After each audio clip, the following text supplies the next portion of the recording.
There's this peculiar asymmetry in time, which is that you can know everything you want about the past, but you can't change a bit of it. And you can know absolutely nothing about the future, but what you do changes everything. When you spend some time thinking about the future in these ways, one of the things you get is a sense of great impact, that things that are done now have this enormous impact, which often grows in time.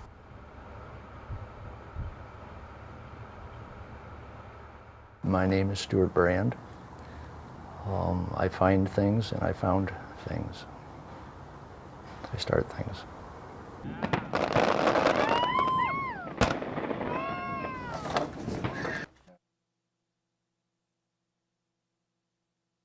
With Ken Kesey and the Merry Pranksters in the mid-'60s, right through the early '70s, we really were doing counterculture. We were taking the culture and trying to flip it inside out and upside down and see if it was interesting that way.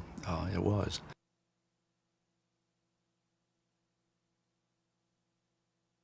My bunch took technology seriously in a way that no generation had before. We had basically adopted engineers and artisans and so on as forefront people that we wanted to be equals with.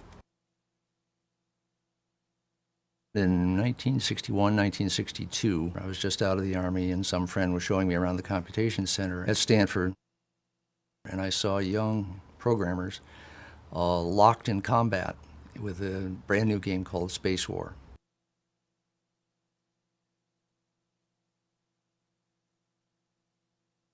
And I saw people out of their bodies in a much more persuasive way than drugs ever gave us, frankly, and engaged in absolutely joyful experience with each other. This led, among other things, to the computer revolution. Starting in 1961, the whole phenomenon of hackers, which set that whole thing in motion, these were basically long hairs. These were countercultural folks who were not doing drugs, they were doing computers. The rule we discovered is if you want power, grab the new technology before anybody else does and run with it and take it in your own peculiar directions. And then the rest of the world will catch up both with the technology and with your directions.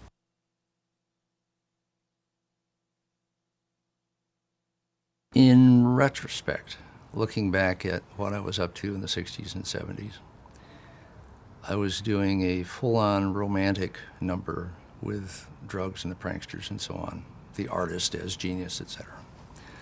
But the thing I feel that I was up to that turned out to have the best legs in the 60s and since was an Enlightenment approach to things, a reasoned looking at what's wrong, how do we, civilization is not evil, it just has bugs.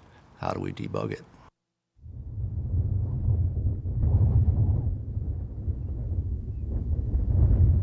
In 1966, we had been in space for 10 years at that point. Sputnik went up in '56, and we had things in space. All of them could have taken a photograph of the Earth from space and brought it back. None of them did. I thought once we had that picture, there was an idea that would transform humanity. And so I came up with the idea for a button that said, why haven't we seen a photograph of the whole Earth yet? And I sold these buttons and I pushed them around and they got to NASA, and a few years later we did have the photographs of Earth from space, especially from Apollo 8 going around the moon, dead moon in the foreground, living planet in the background, very small, fragile. The ecology movement took off the next year.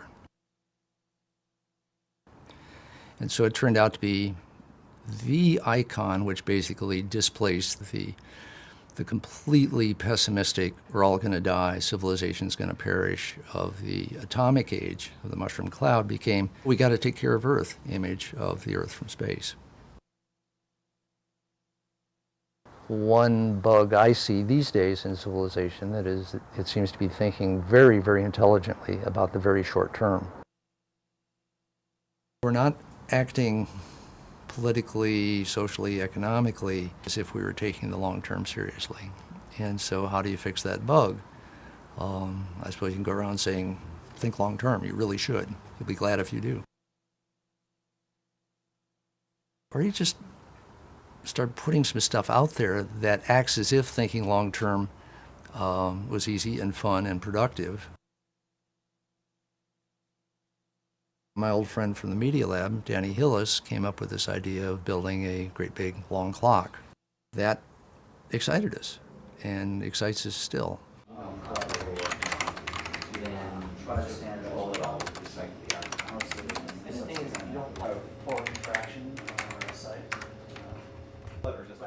Peter Schwartz came up with 10,000 year time frame. Everybody said, yeah, that sounds right. And Brian Eno said, well, I think of it as the clock of the long now. 10,000 years turned out to be a pretty handy number to work with. It seems large at first. 10,000 years, oh.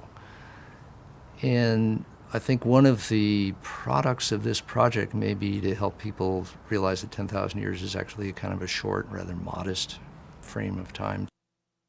Certainly geologically, it's just nothing. It's just day before yesterday. In terms of human generations, so far it's about 400 generations. It's only a third the way back to the best of the cave paintings. But halfway along it is Egypt and the pyramids, 5,000 years ago. It's something which is about that much past, that much future, all taken as in one frame of reference, as one story. We're in the middle of the story. How do you act if that's the case? That's it.